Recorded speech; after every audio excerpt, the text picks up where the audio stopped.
Hey everyone, welcome to this very special episode of Finding Your First Bug, Remote Code Execution. It's it, you've all been waiting for it. I'm going to show you how to find an RCE. Easily. Simple, straightforward, done. Right? So, this is going to be standard of the series. We're going to go over what it is, how to find it, and then we're going to look at some examples. And I'm going to practically show you me finding an RCE bug on a system. So, what is remote code execution? Simply, it's the ability to run console commands on the server owned by your target. And this is, as an attacker, the gold thing, right? If it gives you the entire control over a victim's system. All the data is compromised. The server can be used by attacker. They can download, commercially sensitive information. They've got access to everything.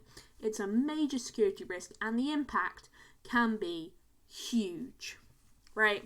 So what makes them great first bugs? They pay really well. 10 to 20k sounds pretty nice. You could put a down payment on a house. How hard could it be? So how do you actually find them? The answer, you won't. RCEs are incredibly technically complex bugs. They're not suitable for beginners. You will never find an RCE as your first bug, ever. And if you think that, you need to have a serious think about what your goals are. So what is this video actually about? So I'm sorry for the bait and switch. I really am. Clickbait. I don't really like doing it. But I posted this as a joke on Twitter, and a lot of people said they couldn't wait for the video on the RCE bugs. And I don't know how to tell people that it was a joke. So I made this video, and instead of do a full-on parody of myself, which just sounds really cringy, I'm instead going to talk about goals, motivation, and learning.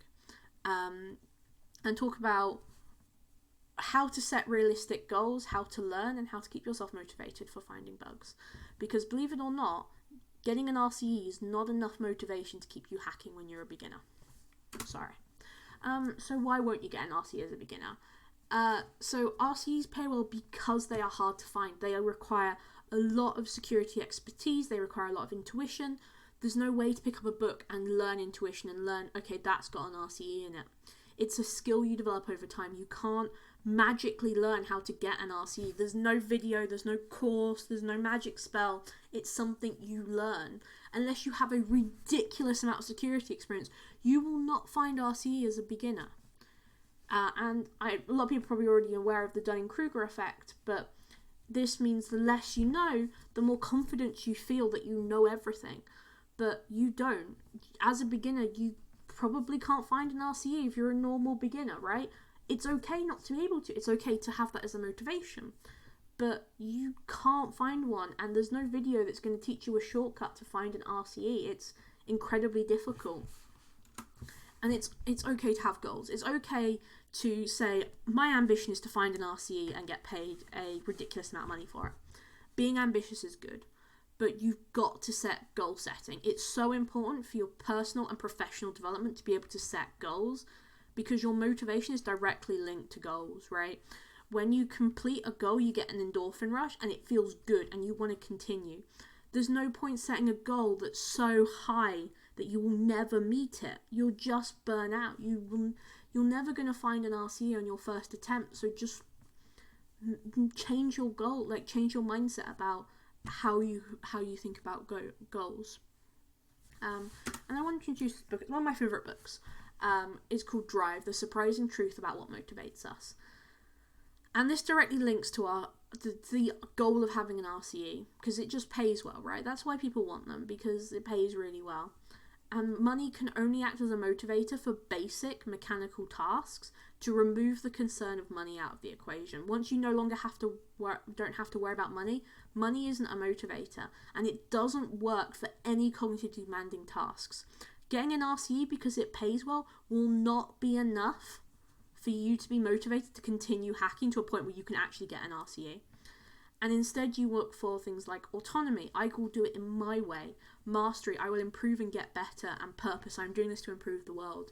And you know what, bug bounties are really great at meeting those three things. Autonomy, you're very autonomous when you do bug bounties. You're sitting alone and focusing on your own way of doing things. You're getting better. That's like, getting an RCE is not about being paid lots of money. It's about improving your skills slowly to go from very simple bugs to really complex bugs.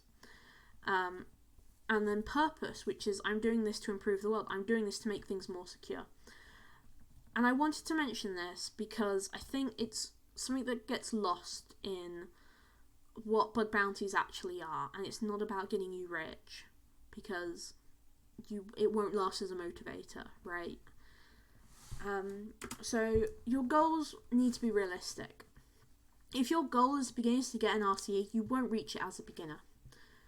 You just won't. Like, you don't have the skill set, and it's important to realize, hey, I don't have the skill set to do this. I need to do something else. I need to improve. I need to get better.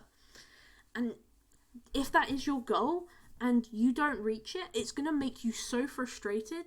You get no endorphins and you will just give up. You won't have that motivation to be like, I've got like a little bit further. You'll just be like, well, I can't get an RCE, so what's the point? And this is not because you're stupid or because you're not good enough. Like, there's nothing intrinsic about you that means that you can't find an RCE, you can't get those kinds of bugs. You just don't have that expertise yet. And what you need to do is you need to set goals so you can gain that expertise over time, not just expect to be able to find an RCE, not just watch one of my videos and go, yes, I want to get an RCE, can you make a video on how to get an RCE? It's not going to happen. There's no magic trick. There's no special course. So I want to talk about types of goals and kind of what your plan should look like, right? So we kind of have two axes here. We have the goal. So what would be an MVP? What would be the minimum viable product? What would be the bare minimum that would make you happy and make you think, yeah, I've achieved that goal? Nice to have. What could you push yourself to do? Like, what would you look at and go, yeah, I'm really proud of what I've done? And exceeding expectations. What would be amazing? What would be you smashing it out of the park? And then we have the other axis, which is short term. So easy to complete in a short amount of time. We have daily, weekly, monthly. These are smaller goals that are perhaps way more easy to manage in our head, right? Then we've got medium term. We've got, like, they may require reviews, they may require smaller goals. You know, we have 5k in bounties, but actually we need to find 5k of bugs first. So when I say kind of short term and long term, we're really looking at how easy it is for you to understand the goal you have. And finally, we have long term. So they take a long time. You need to review your progress at each stage. So we have, you know, our MVP for the short term might be to get a private invite or to find a bug. You know, to find something very simple. Our nice to have might be, okay, I want to find a business logic error and an idle, but if I don't find that, I'll be fine. I'll be really happy with what I've achieved. And next we have kind of, you know, our bigger ones, you know, make 5k in bounties, do a write-up of an interesting bug, get invited to a live event. This is what I mean when I say your goals have to be, like, quite manageable. I'm going to go in more detail about how to set goals and what kind of goals to set, but I think it's important to talk about the types of goals. And our find an RCE is not short term, it's not anything, it's long term, right? It's takes years to do. We have to continually review our knowledge and what we want to learn. The next one is to make a tool the community loves and be a featured speaker at an event. So when we talk about goals, you're like, most people watching this video are here, right? Find a bug. They're not gonna be down in find an RCE. That's not a very good goal to have, because you're not going to be able to meet it. Your short-term goal can't be find an RCE. It's just not going to work. So I'm going to talk about actioning goals and how to make goals that actually make you feel good. So first off is SMART goals. You've probably already heard about these before. SMART stands for specific, measurable, achievable, relevant, and time-bound. So when we make SMART goals, you might have done this in school or at work, we want to say specific. So we want to say a good goal is, I want to get an XSS bug. There is a clear endpoint, which is when you get that bug and you submit it, it is done, you have achieved it. When you want to say, I want to learn about XSS, you kind of left it open, right? You can't measure that specifically and go, yes, this is what I want to do. They are clear, they are defined, they are precise. This is what I want to have. And the reason why this is so important is that you can spend forever learning about XSS, right? You can spend months reading, writing, maybe playing with payloads, doing CTFs, but fundamentally learning about it. When does it end? When do you know you've completed it? And then we've got measurable. So a measurable goal is something you can actually measure. So I've used the example of making 5k in bounties. So you'll know when you achieve that because you'll have $4,999 and then you'll have $5,000. That is a very clear, I am X% through my goal. So you can track as what you can look at it and go, okay, so this month I haven't really achieved my goal, I need to work a bit harder, or I didn't really find anything this month, but I'm pretty close, so I know that I can meet it. I'm not going to meet that this year, I'm going to meet it next year. A bad goal would be, I want to start bug bounty hunting. Now, it's fine to have that as kind of like a big picture goal, but that's not measurable. You can't measure how close you are to starting in bug bounty hunting. Not least because you're supposed to just start, and you're not supposed to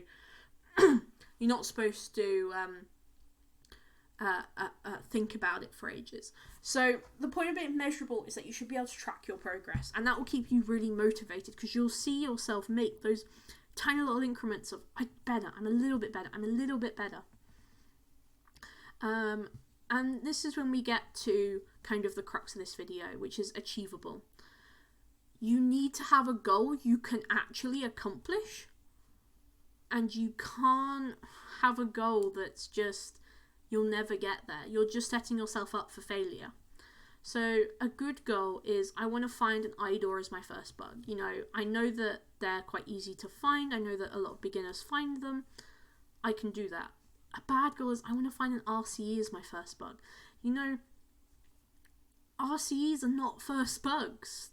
You're never going to achieve it. You're just setting yourself up for this unrealistic expectation that is going to make you really demotivated, because you're not going to find an RCE as your first bug. And if that's your goal, then you're going to end up feeling like shit when you don't, despite the fact that it wasn't something you could achieve anyway. And the next one is relevant. So relevant is more used in a kind of workplace setting, but I still think it's worth pointing out. A good goal, I want to find my first bug. A bad goal, I want to learn to skateboard. The relevance is why is the goal important to you?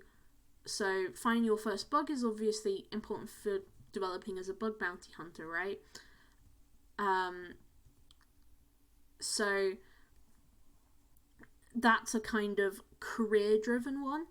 And it's worth thinking about how the goal helps your future and where you want to go, and having a kind of time plan in mind. So, okay, I want to get into bug bounties because I want to get a pen testing job and I think it would be good to add to my CV.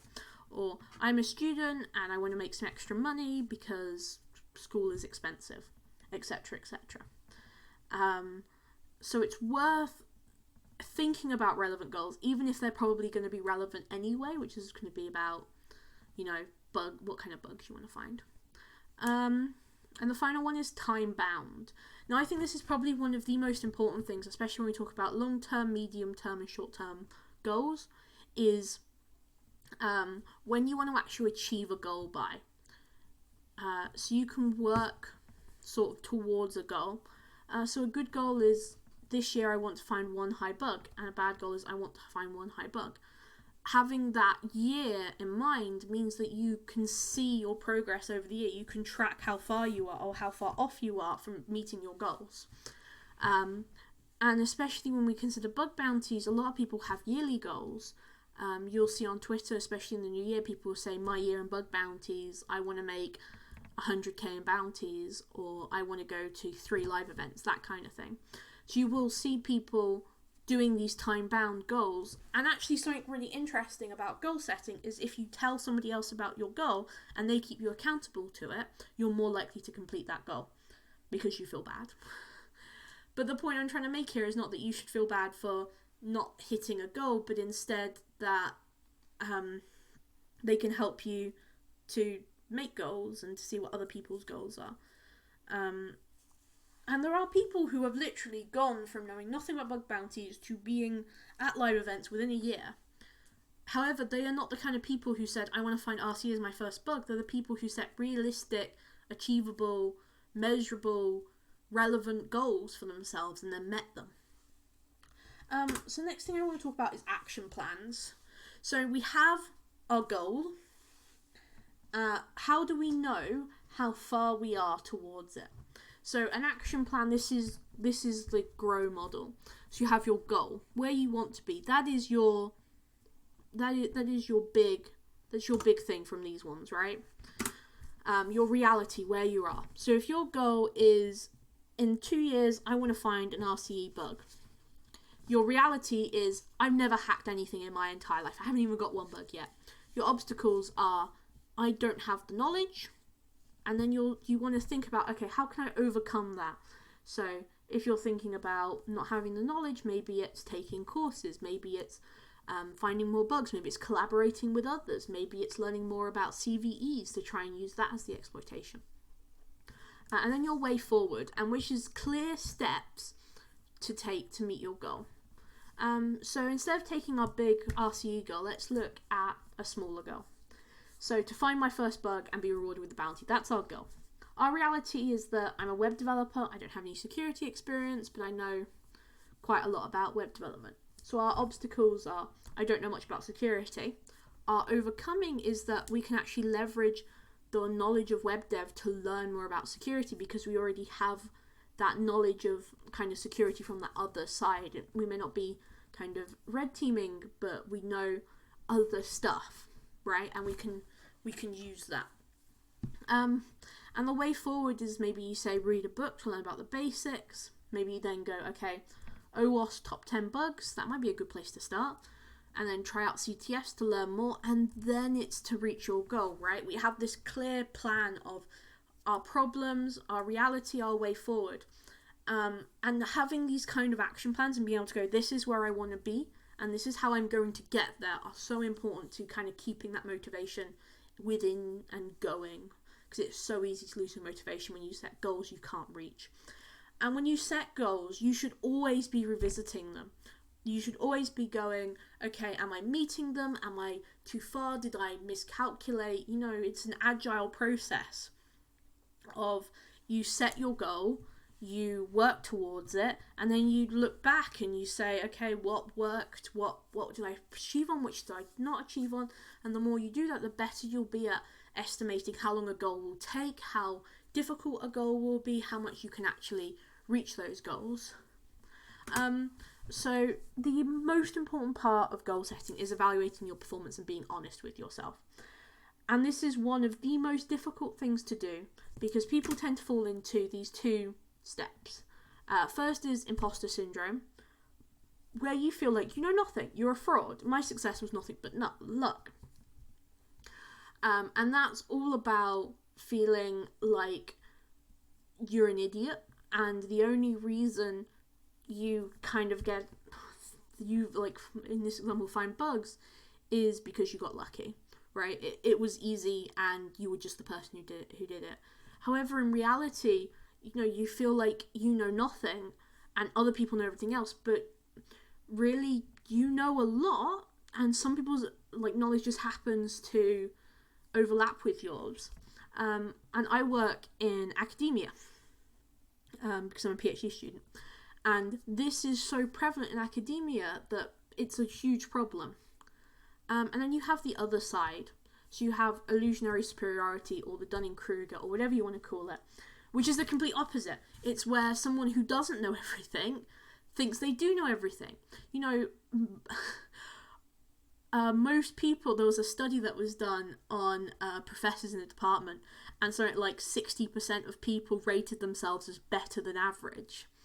And that's the kind of attitude, like, I'm better than average, no one has the skills that I have, I'm amazing. And then you have the Dunning-Kruger, where your confidence goes up as you learn, like, as you just start, you think you know everything, and actually you don't.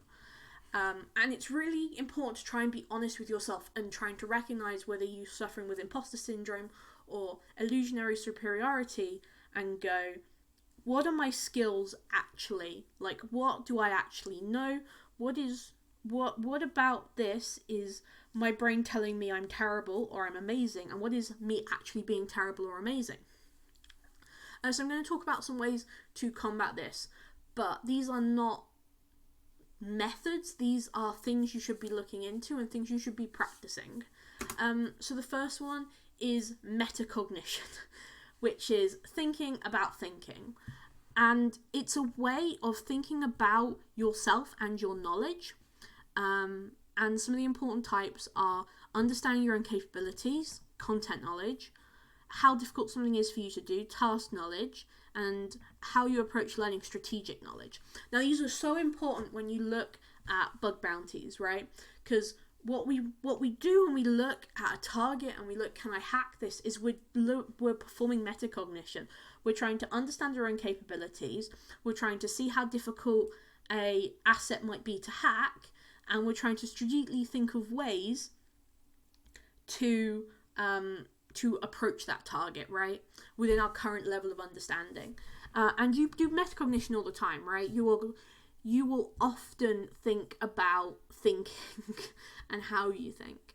And metacognition has this cycle, right, where you assess a task, you evaluate your strengths and weaknesses, you plan your approach, you apply the strategies to kind of eliminate strengths and weaknesses, and you reflect. And the most important thing you can do to improve your metacognition is to reflect. And don't just reflect on the good or the bad, reflect on everything. If you're somebody who's prone to imposter syndrome, you should reflect and see, okay, what did I really perform? Did I perform better than other people, or did I perform average? And illusionary superiority, you're thinking, okay, how did I perform? Did I really meet the kind of image I have of myself, right?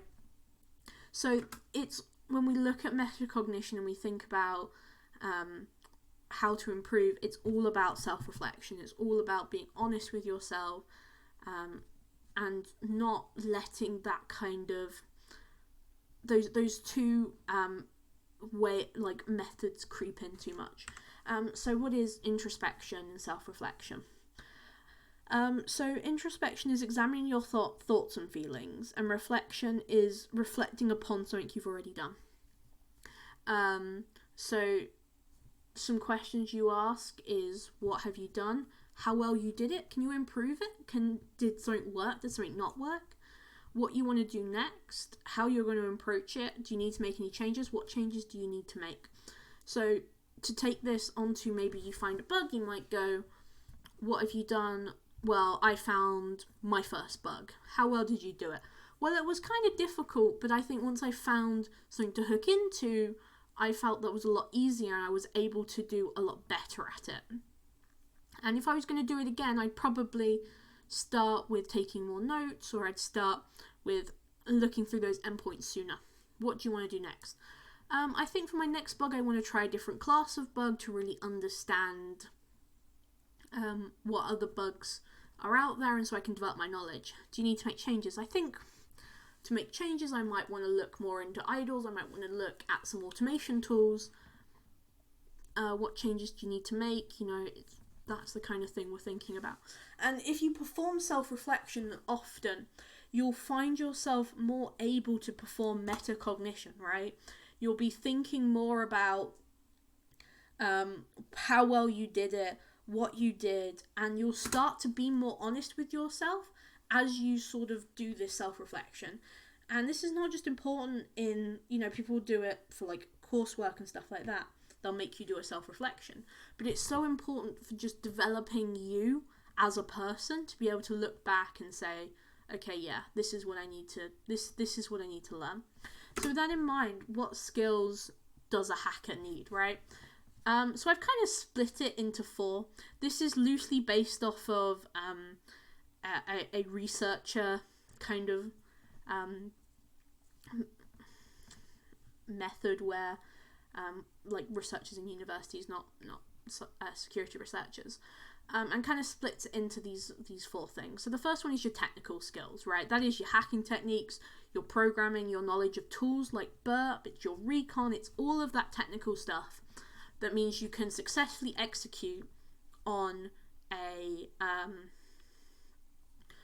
bug to be able to exploit it.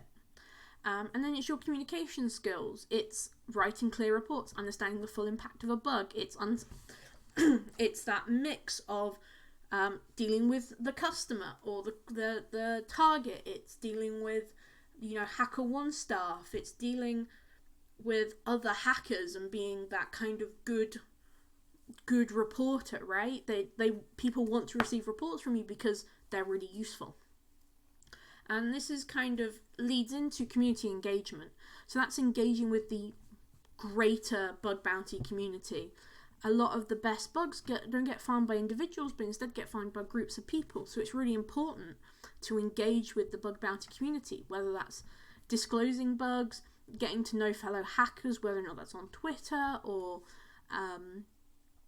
looking at Slack channels, that kind of level, and sharing tips. This is the stuff that gets you involved in the community and finding those better bugs. And it's so important to becoming a good hacker to have people to rely on and people you can ask for tips. It's going up to somebody and at a live event and saying, hey, can you show me one of the bugs you found, right? It's being a good member of the community. And the final one is personal effectiveness. That is all about your learning, your self-improvement, your goal setting. Part of being a professional, whether that's bug bounty, whether that's a security professional, whether that's any other kind of professional, is being able to realize what you're bad at and become good at it. It's the approach of learning, it's the approach of goal setting, it's everything we've talked about today. And being able to correctly say, okay, this is where I'm at. So what I would recommend you do if you've never done this kind of thing before, is to set some goals, map the goals to this kind of technical communication, community engagement, personal effectiveness, so you can understand yourself better, so you can clearly reflect with these skills in mind. And I just want to make some final words on my videos and who they're for and why. So I don't really like making clickbait. I felt really bad making this video because I think that clickbait is kind of not very fun, and I'm going to put RCE in the thumbnail even though I know it's not about RCE.